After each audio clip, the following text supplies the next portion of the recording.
পঞ্চম শ্ৰেণীৰ ছাত্ৰ ছাত্ৰীসকলক আমাৰ ইউটিউব চেনেল শিক্ষাৰ্থীলৈ স্বাগতম জনাইছোঁ। মৰমৰ ছাত্ৰ ছাত্ৰীসকল, ইয়াৰ আগৰ ভিডিঅ'টোত তোমালোকৰ লগত অনুসন্ধানী ঠাইছে আলোচনা কৰিছিলোঁ।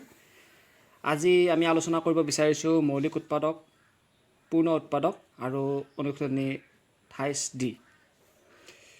মৌলিক উৎপাদক কি সেই বিষয়ে প্ৰথম এটা সাধাৰণ ধাৰণা লৈ লওঁ আহা। মৌলিক উৎপাদক হৈছে এটা সংখ্যাক কিছুমান মৌলিক সংখ্যাৰ পূৰণফল হিচাপে প্ৰকাশ কৰাকে সংখ্যাটোৰ মৌলিক উৎপাদকীকৰণ বা মৌলিক উৎপাদকত প্ৰকাশ কৰা বুলি কোৱা হয়। এটা উদাহৰণ ল'ব বিচাৰিছোঁ আমি। উদাহৰণটো যেনিবা আছে আমাৰ 12 আছে। এই 12টো আমি যদি ভাঙি চাওঁ উৎপাদকত, তেতিয়াহ'লে প্ৰথমে 2 পূৰণ 6 হ'ব। 2 6 গুণ 12 হ'ল। 2টো মৌলিক সংখ্যা, কিন্তু 6টো যৌগিক সংখ্যা। এবাৰ আমি কি কৰিম, আকৌ 6টো ভাঙিম। 6টো ভাঙিলে 2 পূৰণ 3 হ'ব। আমি দেখা পালোঁ 2 2 3 আটাইকেইটা মৌলিক সংখ্যা পৰিছে, আৰু এই আটাইকেইটা মৌলিক সংখ্যাৰ পূৰণফল হিচাপে আমি 12টোক পাব পাৰোঁ। সেয়াহে আমি ক'ব পাৰিম যে 12 মৌলিক উৎপাদকত প্ৰকাশ কৰিলে হ'ব 2 × 2 × 3। তাৰপিছত অন্য এটা চোৱা, 24। 24টো আমি যদি চাওঁ 2 × 12 হ'ল। তাৰপিছত আকৌ আমি 12টো ভাঙিলে 12টো আমি দেখিছোঁ যে 12 আমি ভাঙোতে পাইছোঁ 2 × 2 × 3, গতিকে 2 × 2 × 3 হ'ব। অৰ্থাৎ 24ৰ আমাৰ মৌলিক উৎপাদকত প্ৰকাশ কৰিলে হ'ব 2 পূৰণ 2 পূৰণ 2 পূৰণ 3। তোমালোকে নিশ্চয় বুজিব পাৰিছা যে মৌলিক সংখ্যাৰ পূৰণফল হিচাপে প্ৰকাশ কৰিব লাগিব, তেতিয়া সংখ্যাটো মৌলিক উৎপাদকত প্ৰকাশ কৰা বুলি আমি ক'ব পাৰিম। আৰু মৌলিক উৎপাদক সেইবিলাক কয় যিবোৰ সংখ্যাৰ উৎপাদক মাত্ৰ দুটা থাকে। এতিয়া আমি আগতে গম পাইছোঁ যে 2 3 5 7 11 13 এইবোৰ সংখ্যাৰ উৎপাদক মাত্ৰ দুটা থাকে, সেইকাৰণে সেইবোৰক মৌলিক সংখ্যা বুলি কোৱা হয়।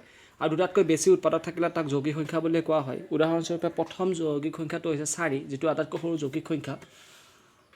এতিয়া আমি তাৰপিছত যাব বিচাৰিছোঁ পূৰ্ণ উৎপাদক কি। পূৰ্ণ উৎপাদক হৈছে এটা সংখ্যাক এক আৰু আন মৌলিক উৎপাদকবোৰৰ পূৰণফল হিচাপে প্ৰকাশ কৰাকে পূৰ্ণ উৎপাদকত প্ৰকাশ কৰা বুলি কোৱা হয়। এতিয়া আমি যদি চাওঁ 18 নামৰ সংখ্যাটো লৈছোঁ। 18 সংখ্যাটো যদি আমি চাওঁ, তেতিয়াহ'লে আমি কি পাম, 2 পূৰণ 9, 9 দুগুণ 18 হৈছে।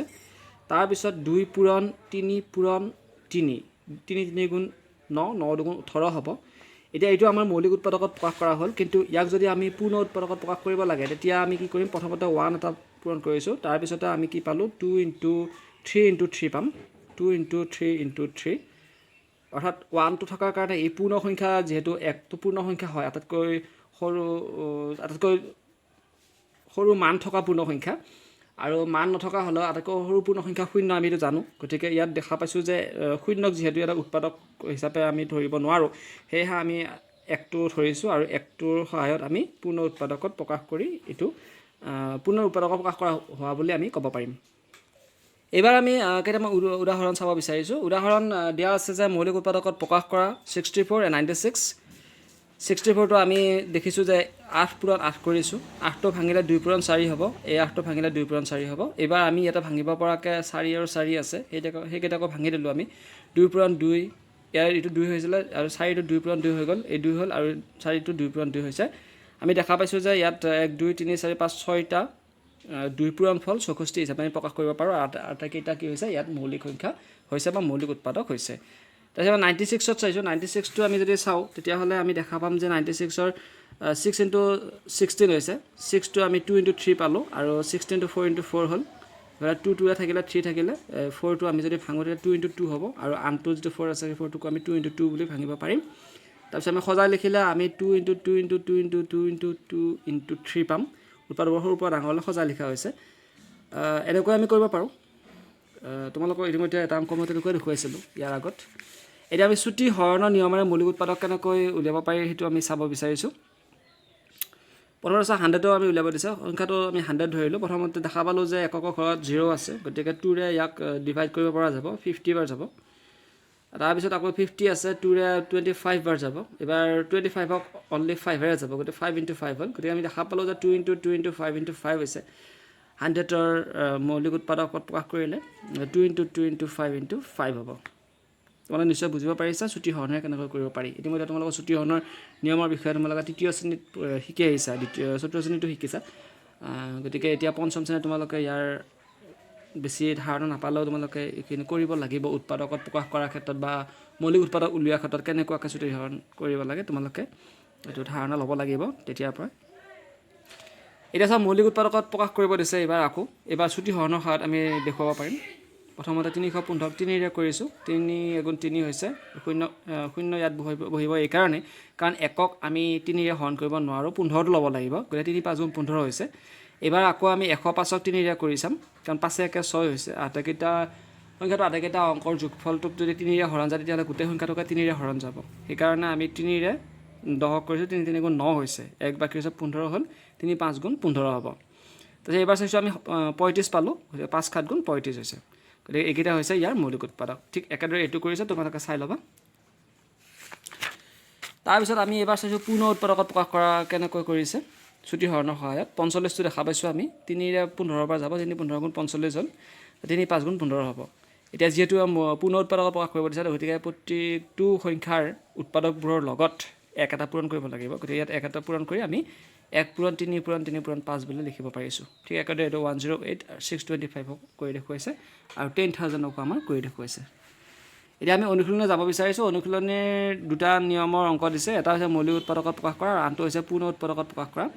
আমি সহজ পাম চুটি হৰণৰ সহায়ত, গতিকে চুটি হৰণৰ নিয়মটো আমি ফ'ল' দি বুলি ভাবিম আৰু আমি সেইটো কৰি চাম। তোমালোকে সেই নিয়মটোৰ সহায়ত কৰি চাব পাৰিবা।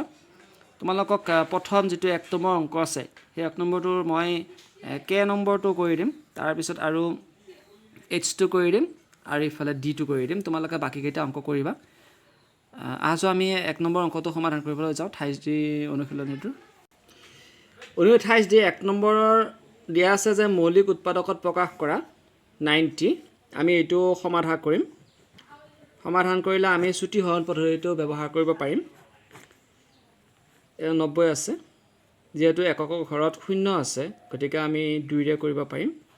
2ৰে কৰি চোৱা, 2 4 × 8 হ'ল, 1 বাকী ৰ'ল, 10 হ'ল, 2 5 × 10 হ'ব। এইবাৰ আৰু 2ৰে নাযাব, কাৰণ ইয়াতে একক ঘৰত 5 আছে, সেইকাৰণে 2ৰে নাযাব। 3ৰে যায় নেকি চাই লোৱা।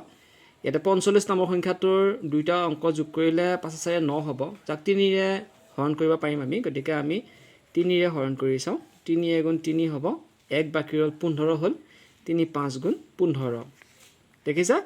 তাৰপিছত এইবাৰ আকৌ আমি 3ৰে কৰিব পাৰিম, 3 5 × 15 হ'ব।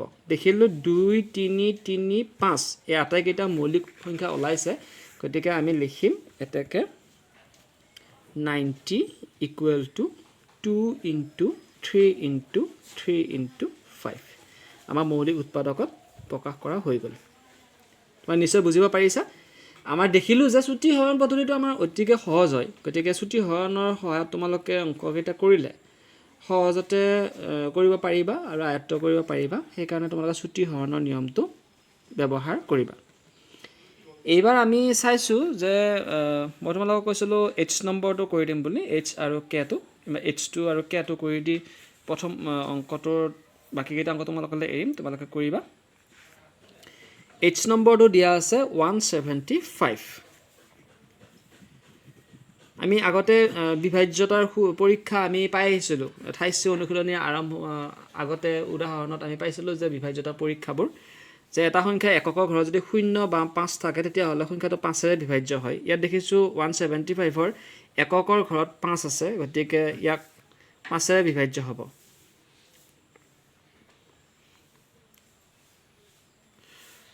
তোমালোকে দেখিছা 175 আছে, এই 5ৰে হৰণ কৰি চাওঁ। 5 3 × 15 হ'ব, 2 বাকী ৰ'ল 25, 5 5 × 25। এইবাৰ আকৌ 5ৰে কৰা, 5 7 × 35। দেখিলোঁ 5 5 7 আটাইকেইটা মৌলিক সংখ্যা পালোঁ। আমি লিখিম এটাকে 175 = 5 × 5 × 7। তোমালোকে নিশ্চয় বুজিব পাৰিছা। এইবাৰ আমি কে নম্বৰটো কৰিব বিচাৰিছোঁ। কে নম্বৰটো দিয়া আছে 1080। এই অংকটো আমি সমাধান কৰি দিছোঁ। চোৱা 1080 দেখা পাইছা, ইয়াত 0 আছে, গতিকে 2ৰে হৰণ যাব, 2 5 × 10, 2 4 × 8 আৰু 0টো যিহেতু থাকি গ'ল সেইটোক আমি 0 বুলিয়ে পাতিম, কাৰণ 2 0 × 0 হ'ব। এইবাৰ আকৌ কৰি চোৱা, 2 2 × 4 হ'ল, 2ৰে যাব কাৰণ এককৰ ঘৰত 0 আছে নহয়, 2 2 × 4 হ'ল, 1 বাকী ৰ'ল 14, 2 7 × 14 আৰু 2 0 × 0 হ'ল। এবাৰ আকৌ 2 দিয়া, 2 × 2, 2 3 × 6, 1 বাকী ৰ'ল 10, 2 5 × 10। এইবাৰ 2ৰে আৰু নাযায়, ইয়াক আমি 5ৰে ডিভাইড কৰিব লাগিব, হৰণ কৰিব লাগিব। 5 2 10 হ'ল, 3 বাকী হ'ল, 7 5 35 হ'ল। এইবাৰ আকৌ 5ৰে নাযায়, এইবাৰ 3ৰে যাব, 3 9 27 হ'ল আৰু 3 3 9 হ'ব। দেখিলোঁ আমি 2 2 2 5 3 3 3 ওলাইছে, আটাইকেইটা মৌলিক উৎপাদক ওলাইছে। গতিকে আমি সজাই লিখিম এতেকে 1080 ইকুৱেল টু 2 পালোঁ আমি 1 2 3টা, গতিকে 2 × 2 × 2, 3 পালোঁ 3টা, 3 × 3 × 3 আৰু 5 পালোঁ এটা, গতিকে 5। এইটো হৈছে আমাৰ উত্তৰটো। দেখিছা? নিশ্চয় পাৰিবা তোমালোকে এই অংকটো আৰু বুজিব পাৰিছা নিশ্চয়। তোমালোকে বাকী অংককেইটা কৰিব পাৰিবা। এতিয়া তোমালোকলৈ বাকী 1 নম্বৰ অংককেইটা এৰিলোঁ। এইবাৰ মই 2 নম্বৰৰ অংক দুটা কৰি দিম মাত্ৰ, তোমালোকে বাকীকেইটা কৰিবা। আৰু এই 2 নম্বৰ অংক দুটা কৰাৰ পিছত আমাৰ এই পাঠটো উৎপাদক আৰু গুণিতক পাঠটো আজি শেষ হ'ব। তোমালোকে আগৰ ভিডিঅ'বোৰ আকৌ চাই থাকিবা, তেতিয়াহ'লে তোমালোকৰ উৎপাদক আৰু গুণিতকৰ ধাৰণাটো সহজভাৱে ল'ব পাৰিবা পিছৰ শ্ৰেণীবোৰত আৰু তোমালোকৰ অসুবিধা নহয়। আহচোন আমি পূৰ্ণ উৎপাদকত প্ৰকাশ কৰাৰ বিষয়ে এইবাৰ চাওঁ। এইবাৰ আমি পূৰ্ণ উৎপাদকত প্ৰকাশ কৰালৈ আহিছোঁ। পূৰ্ণ উৎপাদকত প্ৰকাশ কৰা আমি ই নম্বৰটো আৰু আই নম্বৰটো কৰিম আৰু বাকীকেইটা অংক তোমালোকে কৰিবা। ই নম্বৰটো দিয়া আছে 504। 504। এতিয়া আমি 504টোক কি কৰিব লাগিব? পূৰ্ণ উৎপাদকত প্ৰকাশ কৰিব লাগিব। আমাৰ সহজ পদ্ধতিটো হৈছে চুটি হৰণ পদ্ধতি, গতিকে 504টো ভিতৰত বহুৱাই লৈছোঁ আৰু দেখা পাইছোঁ একক ঘৰত 4 আছে, গতিকে ইয়াত 2ৰে ডিভাইড কৰিব পাৰিম, 2ৰে হৰণ যাব।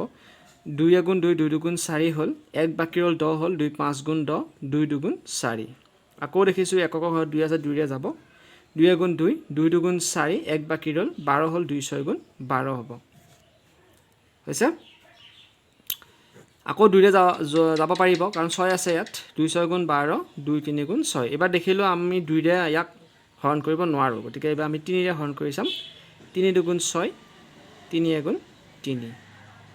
তাৰপিছত চোৱা, এইবাৰ আকৌ 3ৰে যাব, 2 1 3 হ'ল, 3ৰে যাব, 3 7 21 আৰু যাব নোৱাৰে কাৰণ 7টো মৌলিক সংখ্যা আৰু বাকী আটাইবোৰ মৌলিক সংখ্যা। দেখিছা 7টো অৱশেষত মৌলিক সংখ্যা ওলাইছে। আমি লিখিম এতেকে 504 ইকুৱেল টু 2 × 2 × 2 × 3 × 3 × 7। কিন্তু দেখিছেনে ইয়াত আমি এটা সংখ্যা পাতা নাই, সেইটো সংখ্যা নাপাতিলে অংকটো ভুল হৈ যাব কাৰণ পূৰ্ণ উৎপাদকত প্ৰকাশ কৰিব দিছে। সেয়েহে আমি কি কৰিব লাগিব? প্ৰথমতে 1 × 2 × এনেকৈ পাতিব লাগিব। গতিকে 1টো ইয়াত আমি আৰম্ভণিতে পাতিলেহে আমাৰ পূৰ্ণ উৎপাদকত প্ৰকাশ কৰা হ'ব, নহ'লে আমাৰ মৌলিক উৎপাদকত প্ৰকাশ কৰা হৈ যাব। তোমালোকে নিশ্চয় বুজি পাইছা। গতিকে 1টো আগত পাতিবই লাগিব। তাৰপিছত এইবাৰ আমি কৰিব বিচাৰিছোঁ আই নম্বৰ অংকটো। আই নম্বৰ অংকটো দিয়া আছে 1386, 1386। এইটো আমি সমাধান কৰিম। 1386 দেখিছোঁ একক ঘৰত 2 আছে, গতিকে আমি 2ৰে ইয়াক হৰণ কৰিম। 2 6 12 1 হ'ল 18, 2 9 18, 2 3 6। এইবাৰ 2ৰে নাযাব, 3ৰে কৰিব লাগিব। 3 2 6, 3 3 9, 3 1 3। তাৰপিছত চোৱা, 3ৰে দিয়া 5 1 6, আকৌ 3ৰে যাব, 3 7 21 আৰু 3 7 21। এইবাৰ 3ৰে নাযায়, 7 7 14 হৈছে, নাযাব, গতিকে 7ৰে কৰি পেলাই 7 11 77। দেখা পালে আটাইবোৰ মৌলিক উৎপাদক ওলাইছে। আমি এতিয়া কি কৰিম? পূৰ্ণ উৎপাদকত যিহেতু প্ৰকাশ কৰিব দিছে, গতিকে আমি 1386 সমান 1টো আগত পাতিব লাগিব। 1 পূৰণ 2 পূৰণ 3 পূৰণ 3 পূৰণ 7 পূৰণ 11, 2 3 3 7 11, 2 3 3 7 11 আমাৰ হৈ গ'ল। মৰমৰ ছাত্ৰ ছাত্ৰীসকল, আমি আগৰ ভিডিঅ' কেইটামানৰ জৰিয়তে উৎপাদক গুণিতকৰ আৰম্ভণিৰ পৰা গোটেইবোৰ ধাৰণা দিবৰ কাৰণে চেষ্টা কৰিছিলোঁ। আজি এই ভিডিঅ'টোত আমি এই পাঠটোৰ সামৰণি মাৰিলোঁ। তোমালোকে নিশ্চয় ভিডিঅ'বোৰৰ পৰা কিছু উপকৃত হ'ব পাৰিছা। আশা কৰিছোঁ ভিডিঅ'বোৰ ভালদৰে চাই থাকিবা আৰু কিবা নুবুজা থাকিলে মোৰ হোৱাটছআপ নম্বৰত তোমালোকে সেই বিষয়ে কমেণ্ট কৰিব পাৰিবা। মই তোমালোকৰ সমস্যাবোৰৰ সমাধান কৰি দিবলৈ চেষ্টা কৰিম। আৰু যদি চেনেলটো এতিয়ালৈকে তোমালোকে ছাবস্ক্ৰাইব কৰা নাই, ছাবস্ক্ৰাইব কৰিবা। লগৰ বন্ধু বান্ধৱীসকলৰ লগত শ্বেয়াৰ কৰিবা। আমাৰ শিক্ষাসাৰথী চেনেলটোৰ বিষয়ে যদি তোমালোকৰ কিবা অভিমত আছে, সেইবোৰ কমেণ্টত লিখি দিব পাৰিবা।